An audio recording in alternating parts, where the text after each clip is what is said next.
महराज मलिक जम्मू कश्मीर के डोडा से आम आदमी पार्टी के एकमात्र विधायक को 8 सितंबर 2025 को पब्लिक सेफ्टी एक्ट यानी पीएसए के तहत गिरफ्तार कर लिया गया। यह पहली बार है जब जम्मू कश्मीर में किसी मौजूदा विधायक को इस सख्त कानून के तहत हिरासत में लिया गया, जिसके तहत बिना मुकदमे के 2 साल तक हिरासत में या गिरफ्तार करके रखा जा सकता है। इस घटना ने जम्मू कश्मीर में राजनीतिक तनाव को बढ़ा दिया है। अधिकारियों के अनुसार महराज मलिक को डोडा में सार्वजनिक व्यवस्था भंग करने के आरोप में गिरफ्तार किया गया।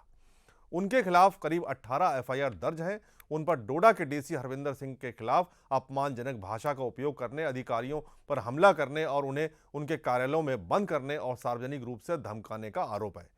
मलिक की गिरफ्तारी पर जम्मू कश्मीर में विपक्षी नेताओं का कहना है कि ये 2019 के बाद जम्मू कश्मीर में लोकतंत्र को कमजोर करने की दिशा में एक खतरनाक कदम है। मलिक ने 2024 के जम्मू कश्मीर विधानसभा चुनाव में डोडा से बीजेपी उम्मीदवार को 4538 वोटों से हराकर आम आदमी पार्टी को पहली जीत दिलाई। इससे पहले वे 2020 में डोडा के कहारा से जिला विकास परिषद डीडीसी के सदस्य चुने गए थे, जिससे उन्होंने विधायक बनने के बाद इस्तीफा दे दिया था। कई राजनीतिक दलों और नेताओं ने मलिक की गिरफ्तारी की निंदा की है, इसे लोकतंत्र पर हमला बताया है।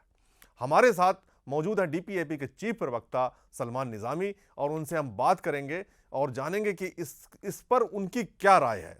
सलमान साहब, सबसे पहले तो आपका बहुत इस्तकबाल है, हमारे साथ जुड़े आप, स्वागत है आपका। इस मामले को आप पूरे तरीके से देख रहे हैं कि डोडा और किश्तवाड़ से जो, चूंकि आप अक्सर जुड़े रहते हैं वहां से, उस क्षेत्र से पूरी तरीके से वाकिफ हैं और महराज मलिक से भी अच्छे तरीके से वाकिफ हैं, तो क्या ये पीएसए लगने के बाद किस तरीके से देख रहे हैं इस मामले को? देखिए, जिस तरीके से महराज मलिक साहब को हम करीबी से जानते हैं और जब वो डीडीसी थे या उससे पहले भी फिर एमएलए बने और इलेक्शन में हमारा आमना सामना भी हुआ, ऐसे ही हमारे करीबी रिश्ते जो हैं वो हरविंदर सिंह जो डीसी डोडा आज हैं, क्योंकि मैं नेशनल और जम्मू कश्मीर की सियासत में मेरा काफ़ी कई सालों का तजुर्बा है और मैंने अपनी सियासत में कभी भी किसी भी ऑफिसर हो या कोई सियासतदान हो, कभी उस सीमा की रेखा को पार नहीं किया है। और हमें सबसे पहली चीज, चाहे हम इसको कॉन्स्टिट्यूशनल पोजीशन जो आज मेहरान साहब जो है एक एमएलए की हैसियत से डीसी साहब के खिलाफ बयान दे रहे थे, वो हमें हिंदुस्तान की जमहूरियत ने हक दिया है कि हम सवाल कर सकते हैं हुक्मरान से भी और एडमिनिस्ट्रेटर से भी, लेकिन उसमें एक तरीका होता है, एक लिमिटेशन होती है।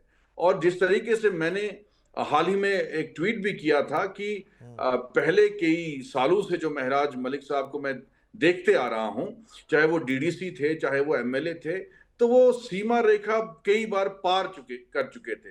देखिए, हर एक आदमी की अपनी एक रेस्पेक्ट होती है, चाहे वो आईएएस हो, चाहे वो पॉलिटिशियन हो, चाहे वो क्लास फोर्थ ही हो। हर एक इंसान को, चाहे किसी भी धर्म का हो, किसी जात का हो, किसी भी पोजीशन पे हो, उसको सबसे पहले आपने इज्जत करनी है। आपका तरीका जो है बात करने का बहुत गलत था, बहुत ही गलत था, बहुत नाजायज था। आपने माँ बाप के ऊपर जो है तोहमतें लगाई, गाली गलौज की और जाती जो अटैक एक डीसी पे किया। देखिए, हमें भी 10-15 साल सियासत में हुए हैं, कई अफसरान जो है हमारे काम भी रोकते हैं, लेकिन हमने वो जो है कभी उस लाइन को क्रॉस नहीं किया। एक तरीका होता है पब्लिक ऑफिसर के साथ डील करना, पब्लिक रिप्रेजेंटेटिव के साथ डील करना और इलेक्टेड रिप्रेजेंटेटिव के साथ डील करना। लेकिन मैंने ये नोटिस किया कि जो महराज साहब कई सालों से, चाहे वो आज के डीसी हो या पहले डीसी हो, उनकी बात करने का तरीका जो है बहुत गलत था। तो उसमें डीसी साहब जो है उन्होंने भी आज जो रिएक्शन दिया, जो पीएसए लगा, वो भी एक जाती है।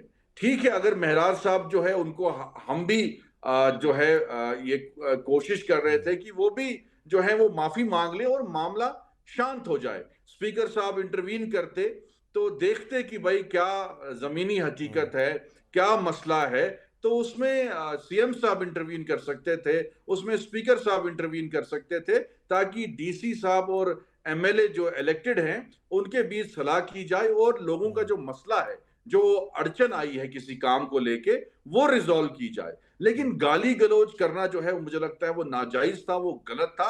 और दूसरे साइड से मैं कह रहा हूं जो पीएसए लगा वो बहुत बड़ी जाती थी। और अगर आपने कार्रवाई करनी थी उनको, आपने एक नोटिस भेजनी थी कि भाई आप माफी मांगिए, आपने जो डिस्ट्रिक्ट के डिप्टी कमिश्नर के खिलाफ जो नाजायज अल्फाज इस्तेमाल किए हैं उसके लिए आप माफी मांगिए। जो हुआ है कई सालों से हमने बहुत सी जगहों पे ऐसे देखा है कि पॉलिटिशियंस जब पावर में आते हैं थोड़ा सा किसी का लहजा चेंज हो जाता है डील करने का, चाहे ऑफिसर्स के साथ हो या पब्लिक के साथ हो। कई ऐसे मामले पीछे भी आए हैं जहां एक सिटिंग मिनिस्टर जो है ऑफिसर को थप्पड़ मारता था, तो उसमें हाँ हमने इंटरवीन किया और हमने कंडेम किया और उसके बाद माफी भी मांगी गई। तो आज भी वो रवैया वही होना चाहिए, ये नहीं कि भाई पीएसए लगा के एक एमएलए को आप जेल के अंदर डाल। ज्यादातर नहीं, ज्यादातर जो राजनेताओं का यही मानना है कि पीएसए को लेके ही सवाल खड़े कर रहे हैं। आप ये बताइए कि जम्मू कश्मीर में हाल के वर्षों में पीएसए का उपयोग जो है वो कैसे बदल रहा है और ये क्षेत्र की राजनीति को कैसे प्रभावित कर रहा है? क्या ये कार्रवाई आम आदमी पार्टी को जम्मू कश्मीर में कमजोर करने की रणनीति का हिस्सा है? देखिए मुझे नहीं लगता कि इसमें कोई पॉलिटिकल एंगल दिया जा सकता है इसको, क्योंकि पीएसए जो है अक्सर उन पे लगाया जाता था जो किसी मिलिटेंट एक्टिविटी में मुलविस हो जी जी। या कोई सीरियस जिन पे एलिगेशन हो, चाहे एनआईए जो है कार्रवाई करती है। लेकिन जिस तरीके से मेरी इंफॉर्मेशन है उनके खिलाफ कई एफआईआर थे महराज मलिक साहब के खिलाफ, हम्म। और डोजियर जो है काफी अरसे से तैयार भी था उनके खिलाफ। उनको चेतावनी भी दी गई, बार बार उनको नोटिस निकाल के चेतावनी भी दी गई। उनके खिलाफ एफआईआर भी जो हुए हैं उनको हम्म। जो है थाने में बुलाने की कोशिश भी किया, कहीं वो हम्म। अपियर भी हुए। लेकिन बार बार आपने रिपीटेड जो ऑफेंस आप करते हैं फिर उस पर पीएसए लगता है। हम्म। तो इसलिए मैंने यही आपसे पहले भी बात की कि वो इलेक्टेड रिप्रेजेंटेटिव हैं, वो एक आम आदमी नहीं है, उनके पीछे एक मास है, एक वोट बैंक है, हम्म। तो लोगों के जज्बात जुड़े हुए हैं। तो आप ये नहीं कि भाई आप पीएसए लगा के जो है उनको दबाने की कोशिश कर रहे हैं, उनकी आवाज बंद करने की। तो तरीका था उन उससे डील करने का, क्योंकि वो इलेक्टेड रिप्रेजेंटेटिव थे, कोई दूसरे आम आदमी नहीं थे। हम्म। इसलिए जो पीएसए उन पे लगा है काफी मुझे लगता है वो जाती है, और उसको जो है वापस लेना चाहिए, रिवोक करना चाहिए। और अगर महराज मलिक साहब ने कोई गलती की है, मेरे लिहाज से जो उन्होंने अल्फाज इस्तेमाल किए हैं वो नाजायज थे, गलत थे, क्योंकि हमारी भी माँ बहनें हैं, हमारे भी वालिदैन हैं। तो हमें एक दूसरे के वालिदैन की इज्जत करनी चाहिए, चाहे किसी की बहन हो, चाहे किसी की बेटी हो, चाहे किसी का बाप हो। तो वो लाइन जो क्रॉस की महराज मलिक ने, आपस में डिफरेंसेस हो सकते हैं, मेरे डिफरेंसेस बीजेपी के साथ हैं, मेरे डिफरेंसेस पीडीपी के साथ हैं, बाकी जमातों के साथ है। इसका मतलब ये नहीं कि मैं उनके परिवार पे अटैक करूं, उनकी जात पे अटैक करूं। मुझे नहीं लगता कि ये एक जायज मुझे लगता है तरीका था। शर्मा साहब, आपने देखा डोडा जैसा जो एरिया है, अभी पिछले कई दिनों से मतलब देखा होगा कि बाढ़ और लैंडस्लाइड जैसे मुसीबतों के बीच में इस तरीके की कार्रवाइयां जो है लोगों यानी कि लोकल लोगों पर कितना असर डाल सकती हैं? जी बिल्कुल, ऑलरेडी काफी इश्यूज हैं। देखिए मैं कहता हूं सियासी इख्तलाफात महराज मलिक के साथ हैं। मैंने उनको एक हाल ही में एक शादी में उनके साथ मेरा एक बातचीत हुई, तो मैंने उनको कहा भाई शोर शराबे से क्या होगा, लोग तो अल्टीमेटली जो है काम चाहते हैं, आप अपनी कॉन्स्टिट्यूंसी में काम करिए। जैसे गुलाम नबी आजाद साहब ने काम किए थे, उन्होंने शोर शराबा नहीं किया था, उन्होंने सोशल मीडिया का इस्तेमाल नहीं किया था, उस जमाने में तो सोशल मीडिया भी नहीं था। तो गुलाम नबी आजाद साहब ने जो काम किए वो आज भी लोगों को याद है। तो हमने उनको यही मशवरा दिया था कि आप काम करिए, लोगों के इश्यूज, आपके पास फंड्स हैं, आपके पास काफी तरीके हैं। जो मेडिकल कॉलेज का मामला सामने आया था उस वक्त भी मैंने उनको कहा था कि भाई आप एमएलए हैं, अस्पताल में जो स्टाफ है वो आपकी जिम्मेदारी है देने की, आप क्यों हल्ला कर रहे हैं? तो हल्ला करने से मसले हल नहीं होते। मसले हल होते हैं कि आप ग्राउंड पे लोगों के मसले जो है रिजॉल्व करें। आप एमएलए हैं, आपके पास फंड्स है, वो डेवलपमेंट में आप यूटिलाइज कर सकते हैं। लेकिन मुझे सरकार से तो यही मेरी गुजारिश है कि पहले इनको पीएसए जो है इन पे रिवोक किया जाए, इनको एक मौका दिया जाए, क्योंकि ये अवाम के नुमाइंदे हैं। और मैं ये उम्मीद भी करूंगा कि महराज मलिक साहब को जो है माफी मांगनी चाहिए डीसी साहब से, क्योंकि उन्होंने जो अल्फाज इस्तेमाल किए हैं वो नाजायज अल्फाज थे, वो कोई भी इंसान बर्दाश्त नहीं कर सकता। हालांकि आम आदमी पार्टी जो है वो लगातार बीजेपी पर आरोप लगा रही है कि ये बीजेपी की एक साजिश है। हालांकि बीजेपी ने मलिक को आदतन उपद्रवी कहा है। क्या आप इस दावे से सहमत हैं, और अगर इसका जवाब आप देना चाहते हैं तो? देखिए, मैं अपनी जाती राय से ये कहूंगा कि इसमें बीजेपी का एंगल या किसी और जमात का एंगल वो तो ऐसा नहीं है, क्योंकि ये जिस तंजीम से आते हैं वो तंजीम आम आदमी पार्टी है, जिसने बीजेपी को हर मुद्दे पे सपोर्ट किया, चाहे 370 हो, सीए हो, इसी पार्टी ने बीजेपी का हमेशा सपोर्ट किया। और दूसरी बात यह है कि जिस तरीके से इन्होंने इनका जो रवैया रहा है एडमिनिस्ट्रेशन के साथ, चाहे वो पहले डीसी साहब हो या आज के डीसी साहब हो या छोटे से छोटा मुलाजिम हो, जो बात करने का तरीका था वो बहुत ही गलत था, बहुत नाजायज था, और वो आने वाली जनरेशन के लिए बहुत गलत एक मुझे लगता है तरीका होगा कि हम एक इलेक्टेड रिप्रेजेंटेटिव को जो ऑफिसर के साथ वो डील कर रहा है, उस लहजे से डील कर रहा है, वो हमारी जनरेशन पे इंपैक्ट पड़ता है। हम क्या सिखा रहे हैं अपनी आने वाली नस्लों को, जो हमारा बिहेवियर हो। जो नुमाइंदा होता है उसकी पहचान ये होनी चाहिए, उसके अंदर एथिक्स होने चाहिए, उसके अंदर काबिलियत होनी चाहिए, उसके अंदर पेशेंस होना चाहिए, नरमी होनी चाहिए, और ऑफिसर के साथ और पब्लिक के साथ कैसे डील करना है उसके अंदर वो सलाहियत होनी चाहिए।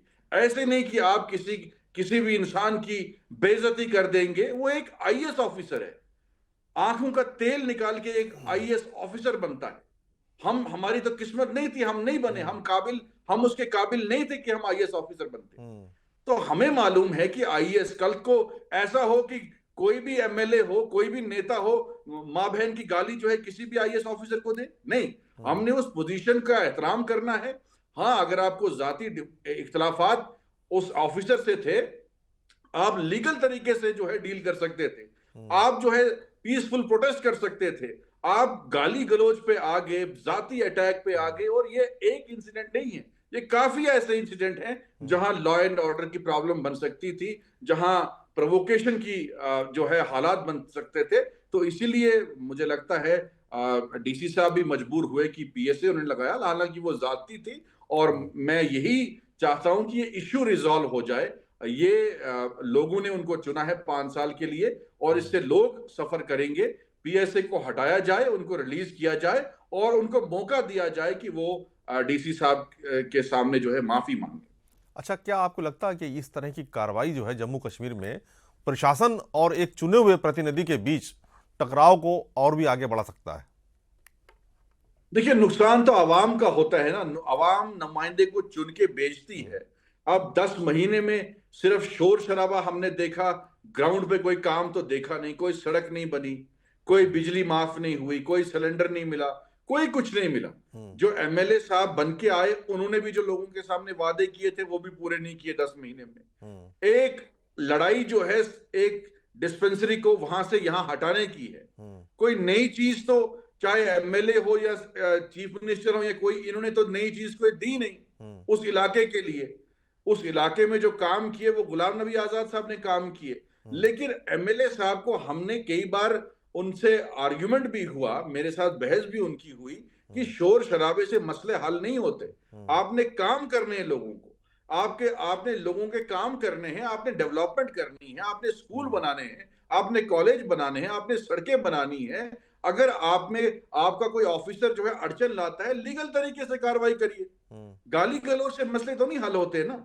अब जो कॉन्फ्लिक्ट बन गया, ये पूरी सोसाइटी पे इंपैक्ट पड़ता है, इसका आने वाली नस्लों पे इंपैक्ट करता है। देखिए जी, एक इलेक्टेड लेजिस्लेटर किस लैंग्वेज से बात कर रहे हैं आईएएस ऑफिसर से, और देखिए कहां तक मामला पहुंच गया, आवाम सफर करती है। तो इसलिए मेरी सरकार से ये गुजारिश है कि इस इश्यू को रिजॉल्व किया जाए। स्पीकर साहब को इंटरवीन करना चाहिए, सीएम साहब को इंटरवीन करना चाहिए, और एलजी साहब को इंटरवीन करना चाहिए। दोनों पार्टियों को बिठा के सलाह मशवरे से इस इश्यू को रिजॉल्व नहीं, करना आज चाहिए। आज आपने और आज देखा होगा सलमान साहब आपने कि बहुत बड़े स्तर पे प्रोटेस्ट भी हुआ लोगों का, आवाम का, जो कि उनके समर्थन में था। मिराज मलिक के समर्थन में लोग सड़कों पर उतर आए थे। तो क्या लगता है, क्या ये जो समर्थन, इतना बड़ा प्रोटेस्ट मिराज मलिक को कुछ राहत दे पाएगी या उनकी मुश्किलें अभी और बढ़ेंगी? देखिए, ये सरकार के हाथ में होता है और ये कानून के हाथ में होता है। ये कोर्ट डिसाइड करेगा कि जो पीएसए लगा है उसमें कितनी रियलिटी है, क्या उसके बेस रही है, क्या एविडेंसेस पुलिस के पास है, एडमिनिस्ट्रेशन के पास है। उस बेसिस पे पीएसए लगा गया। पीएसए ऐसे ही हवा में नहीं लगता। कुछ ना कुछ सबूत जो है वो जो है एडमिनिस्ट्रेशन ने भी, पुलिस ने भी इकट्ठे किए होंगे, तभी वो पीएसए जो है लगा है। तो इसलिए मैं उसमें गुंजाइश ये बनती है कि अगर एलजी साहब इंटरवीन करे, अगर सीएम साहब और स्पीकर साहब इंटरवीन करे, तो वो कोर्ट को रिक्वेस्ट कर सकते हैं कि उनकी इमीडिएट जो है उनको बेल मिल जाए और पीएसए रिवोक हो जाए। जो एडमिनिस्ट्रेशन ने लगाया है वो रिवोक भी हो सकता है। तो मुझे लगता है एक सिटिंग लेजिस्लेटर हैं और उनको मौका दिया जाना चाहिए। और जिस तरीके से कल वो खामोश थे, और आगे जो उनके मसले मसाइल होंगे पीसफुल तरीके से वो रिजॉल्व किए जाते हैं। कई सालों से हिस्ट्री ने देखा हमने, कई ऐसे लेजिस्लेटर्स थे जिनके काम ऑफिसर्स ने नहीं माने, लेकिन ये तरीका उन्होंने नहीं अपनाया। उन्होंने प्रोटेस्ट किए, पीसफुल प्रोटेस्ट किए, जो हमें इस मुल्क का जो कॉन्स्टिट्यूशन है, इस मुल्क की जो जमहूरियत है, वो इसका हक देता है, अधिकार देता है कि आप पीसफुल तरीके से मुजाहिरा कर सकते हैं, अपनी बात रख सकते हैं, लेकिन पर्सनल अटैक्स नहीं, जात के ऊपर नहीं, आप फैमिली के ऊपर नहीं, और ये ऐसी लैंग्वेज का इस्तेमाल नहीं कर सकते। तो इसलिए मुझे लगता है कि अगर हमारे जो टॉप लेवल के जो एडमिनिस्ट्रेटर्स हैं वो इंटरवीन करें तो ये मसला जो है सॉर्ट आउट हो सकता है। अच्छा, एक आखिरी सवाल, क्या आपको क्या लगता है कि जम्मू कश्मीर में पीएसए का दुरुपयोग हो रहा है, गलत इस्तेमाल हो रहा है उसका? देखिए, ये तो लाया ही सबको मालूम है, पीएसए जम्मू कश्मीर में किस जमात ने लाया। और हमारे सैकड़ों नौजवान जो है पीएसए की वजह से अभी भी कई जगहों पे, कई जेलों की सलाखों के पीछे है। और पीएसए लाने वाली तंजीमें जो है आज रूल भी कर रही हैं जम्मू कश्मीर में। तो ये मुसीबत और आफत उन्हीं तंजीमों ने लाया है। और मुझे इस बात से हर्ज नहीं है कि पीएसए का नाजायज इस्तेमाल किया गया। काफी मासूम लोगों को, बेकसूर लोगों को पीएसए लगा के जो है जेलों में डाला गया, और कोर्ट में वो बेकसूर भी साबित हुए कई सालों के बाद। कई सहाफी उसमें हैं। हाल ही में जो पीएसए में एक सहाफी रिलीज हुआ था जिसपे पीएसए लगा था, वो रिवोक हुआ। हमारे करीबी साथी माजिद हैदरी हैं, वो कश्मीर से ताल्लुक रखते हैं, उन पे पीएसए लगा, वो रिवोक हो गया। तो इसलिए कई ऐसे इंसिडेंट्स है जो नाजायज तरीके से इस्तेमाल किया गया पीएसए, और बाद में कोर्ट में 1-2 साल, लेकिन वो इंसान सफर करता है। इसलिए मैं सरकार से आपके माध्यम से यही गुजारिश करूंगा कि कोर्ट में वो 1 साल के बाद या 6 महीने के बाद बेकसूर साबित होंगे या वो माफी मांग लेंगे, लेकिन वो नुकसान जो है वो अवाम को होगा अगर वो 6 महीने जेल में रहे या 1 साल जेल में रहे या 2 साल या 3 साल जेल में रहे। वो अवाम का नुकसान है। आज इंजीनियर रशीद साहब जो जेल में है, आज वो अवाम सफर कर रही है।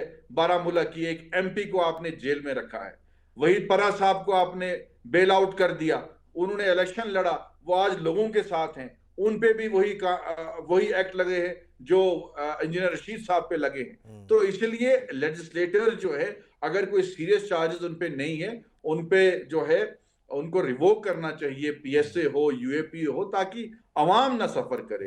ये अवाम के चुने हुए नुमाइंदे हैं, ये रिजेक्टेड लॉट नहीं है, ये सिलेक्टेड लॉट नहीं है, ये इलेक्टेड लॉट है। चलिए, अब देखने वाली बात होगी कि मिराज मलिक को अब आगे की कानूनी कार्रवाई कहां तक ले जाएगी। बहुत शुक्रिया सलमान निजामी साहब, आपका बहुत हमसे जुड़े, आपने वक्त निकाला हमारे लिए, बहुत बहुत शुक्रिया। हम आगे भी आपसे अपडेट लेंगे, इस बारे में बातचीत करते रहेंगे। शुक्रिया, बहुत बहुत शुक्रिया।